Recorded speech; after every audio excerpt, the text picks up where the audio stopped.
in badan oo waqtigaaga ka mid ah waxa laga yaabaa inaad ku qaadato daawashada telefishinka. Waxa laga yaabaa inaad mararka qaar aad u kala jeclaysato TV-yada hadba siday u kala waaweyn yihiin. Ha noqdo xaalku sidaas ama ha ka duwanaadee, ma ogtahay in telefishinku waqtiguu cusbaa ikhtiraacdiisu uu leekaa saacadda gacanta qarni iyo telefishinka laga soo bilaabo 1920kii ilaa maanta. Waxaa jira noocyo badan oo ka mid ah telefishinka.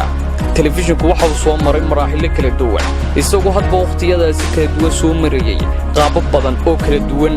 Halkan waxaynu ku soo gudbinaynaa taariikhda telefishinka laga soo bilaabo 1920kii ilaa hadda. 1920kii waxaa la soo saaray casrigii ugu horreeyay telefishinka. soo saaritaankii ugu horreeyay ayaa ahaa mid aad u fudud marka loo eego teknoolajiyadda ama isgaadhsiinta waqtigan. isla waqtigaas waxaa qaabab kala duwan loo soo saaray telefishinno sida telefishinka Octagon.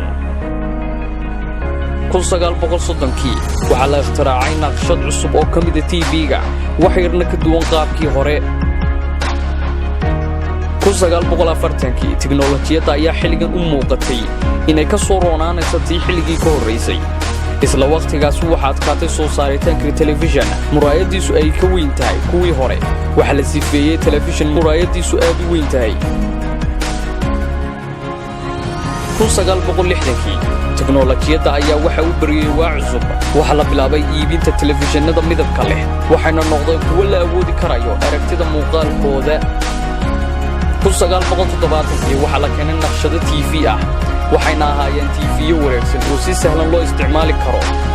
TV-yada midabkaasi leh ayaa u muuqday qalabka carruurtu ay ku ciyaarto oo kale, iyo kombosyada la qaadan karo, kuwaasoo ay ku jireen idaacado iyo muraayadaha cajaladaha.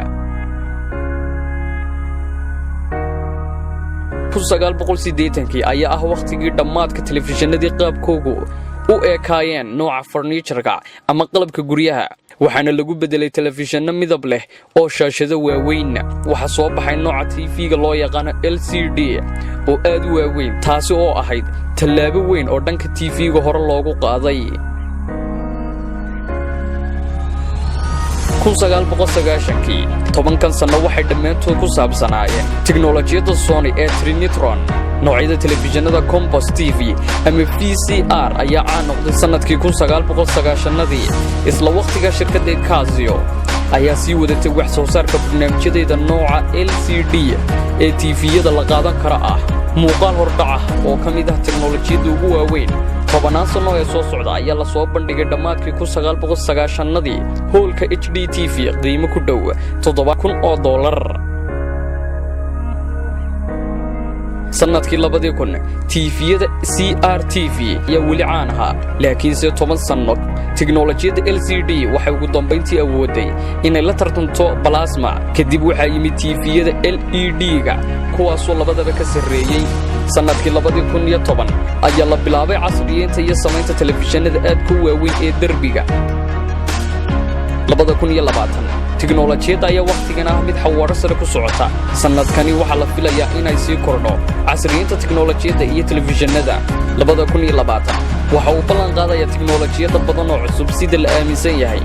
teknoolajiyadda ayaa dhab ahaantii isu beddelaysa si aad ah, iyo sidoo kale TV-yada. maxaad u malaynaysaa in ay tan xigi doonto isbeddelka telefishinada?